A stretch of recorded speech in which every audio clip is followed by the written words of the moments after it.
Good morning, everybody. Welcome to Vlogmas Day 9. Let's do the countdown. We've got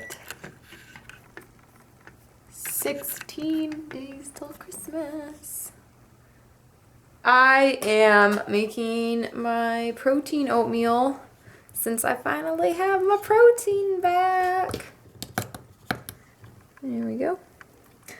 And this is just half a cup of regular oats. I just get the store brand old-fashioned oats. Side note, if you're new here, the reason that I use vegan protein, even though I'm not vegan, is because I am, for the most part, dairy-free. I can't use whey protein. Even the high-end proteins that are lactose-free still make my face break out. I know there's like egg proteins and I know there's other kinds of dairy-free proteins, but I just prefer a plant-based protein because it also has a good amino acid complex to it. And there's nothing wrong with getting a little more plant-based stuff in your life, in my opinion. And the PE Science Select Protein, I'll talk about this real quick, is a mix between pea protein and brown rice protein, and then here you see it has the amino acid composite. Well, okay, they use the word composition. I get the chocolate bliss. They also have a vanilla flavor, which I haven't tried yet, but this, seriously, oh my gosh, it tastes so good. It does not taste like dirt or chalky whatsoever, and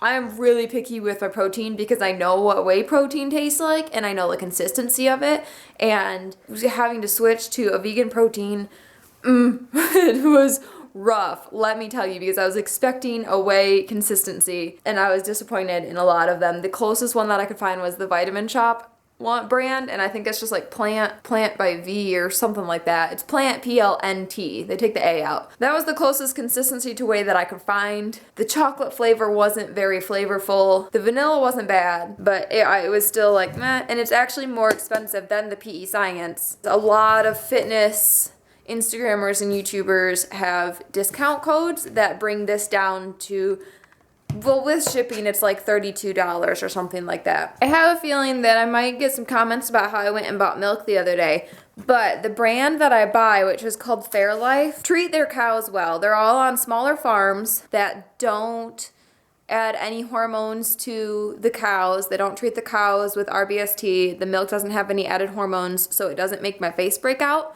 And it's an ultra filtered milk, so it is also lactose free. Fairlife has 13 grams of protein and half the sugar of regular milk. And where is the little comparison chart? Here we go. 6 grams of sugar.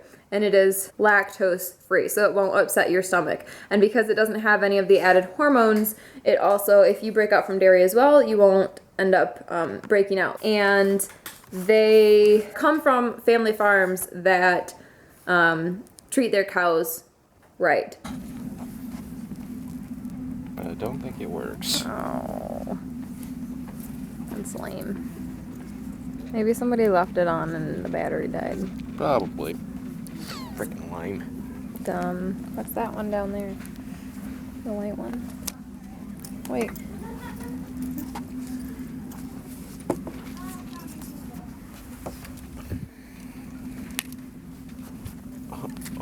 Olaf, there you go. What size is it? Extra large, there you go.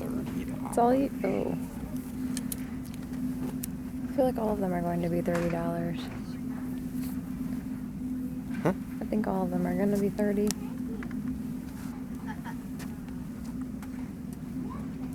That's 30. I know. So guys, we were going to go ice skating tonight, but it's kind of cold to go to the one in Uptown, even though they're having a Harry Potter themed night, and y'all know how I feel about Harry Potter. So we found one that was a little bit closer even, but it's just like in an ice rink, and the place was packed. So we decided that we didn't want to do that because there was even a line to get skates, and we weren't positive that they would end up having our sizes. We're in Target instead, trying to find stuff for the Santa bar crawl tomorrow. We got hot chocolates. I got a hot chocolate because if I have coffee, I'm not gonna be able to fall asleep.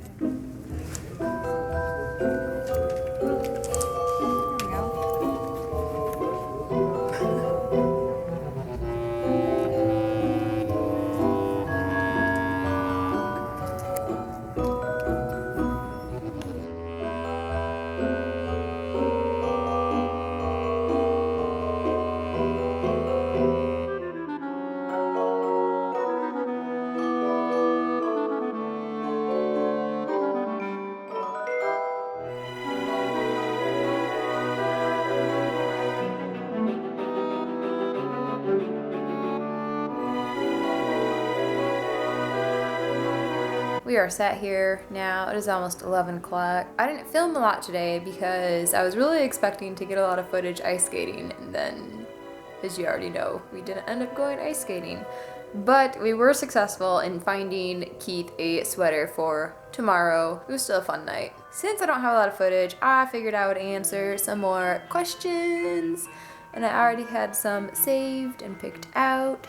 So, crazy for wizard, I'm assuming? Asked, have you ever had a language barrier while on a flight? Yes, I have, but for the most part, I've been able to get through language barriers, and I owe a lot of that to doing the Disney College program, because we would get people from all over the world, and you basically just resort to hand signals, or I like point stuff out or pick up drinks and show it to them until I figure out what it is that they want. Safu Vana? I'm sorry, I'm slaughtering it, I apologize. Wants to know about my favorite and least favorite airports or destinations. That is a very excellent question, and to be honest, I don't really know. My least favorite airport, honestly, is probably Philadelphia, because I feel like every time I go through there, it's always delayed, or we're always taxiing or in line to wait, and there's like 15 planes ahead of us, and it's just, I don't have good experiences in the Philly airport, but I will say the Chick-fil-A there has the best fries that I've ever had. Even all the Chick-fil-A's down here, they don't compare. I don't know what it is, what Philly is doing with their Chick-fil-A fries, but they got it right. Yeah, so that's probably my least favorite. I know there's other ones, but that's just the one that just sticks in my head. Favorite airports though, I don't know. I'm kind of biased towards Detroit, but not the North Terminal, the Delta Terminal. The Delta Terminal is phenomenal, and if you have to go between the A concourse and the B and C concourse, then you have that tunnel that lights up and plays music, especially at Christmas time. It plays Christmas music and lights up. If you don't know what I'm talking about, Google like Delta. I don't know what you would even have to Google to find it, but probably just Detroit Delta Terminal Tunnel or something, I don't know, but it's awesome, and I definitely, whenever I have to fly through there, I always look forward to that. But that's also kind of like my home. Even though I'm based in Charlotte, I'm from Michigan, so Detroit's kind of holds a little special spot in my heart. I know there's so many more amazing airports than that though, that I have been to and that I have enjoyed, but like I said, I'm just kind of biased toward that one because it's Michigan. Kamea? I'm sorry, I'm really bad with names. Kamea Grant asked, do you ever get social anxiety or stress-related anxiety on trips? And when you very first get the job, do you train with someone on flights for a certain length of time, or are you on your own straight away? I'll talk about the training in a different video. I'm planning on redoing my like how to be a flight attendant thing and kind of making it a series. I did do a video on that 2 years ago or so, but I rewatch it and I cringe because I did a horrible job explaining things. So I definitely want to redo that, and I will bring that up. But you do kind of train, but it's just, I think it needs to be at least like 3 hours in flight. So it's typically just one day. But in terms of the social anxiety or stress-related anxiety on trips, sometimes yes, but usually I'm pretty good at holding it in until I get to the hotel room, and then I just lock myself. I become a slam click, I slam the door, I click the lock, and that's it, and I'm done, and I have to spend time on my own. There has been times where the crew has asked if I want to come out to dinner with them, and I have to turn them down because I just can't handle people anymore. It just, like, the interaction all day, and that's when it is. It's usually when it's an all day thing, when I have several flights in one day, then I do start to feel the anxiety a little bit, but for the most part it's not too bad. I think I had one more question. Oh, I get a lot of people asking about if we interact with pilots a lot, and we used to a lot more than what we do, because we used to be with the pilots for the whole trip. We used to be with the same pilots, but over the past few months, well, over the summer they started it, or maybe it was in the spring, but they made it so that the pilots and flight attendants don't have to be on the same trip the entire time with my company. It's rare now to get the same pilots for the entire trip, which kind of sucks. It happens a lot where we just get them for 1 or 2 flights and then we say goodbye. So we don't really interact with them nearly as much as what we used to. We still do. I mean, we're working with them. We need to know them and be friendly with them and everything. And especially if you're the lead flight attendant and you're getting them anything that they need. But for the most part now, it's pretty much it's flight attendants and it's pilots. It is what it is. So I hope everybody had a wonderful day. I hope that all that answered your questions, and I will see you all tomorrow. I love you all. Good night. Compared to the amount of times that something happens, the ratio is ridiculous. You have a better chance of having something happen driving to the grocery store than you do while flying.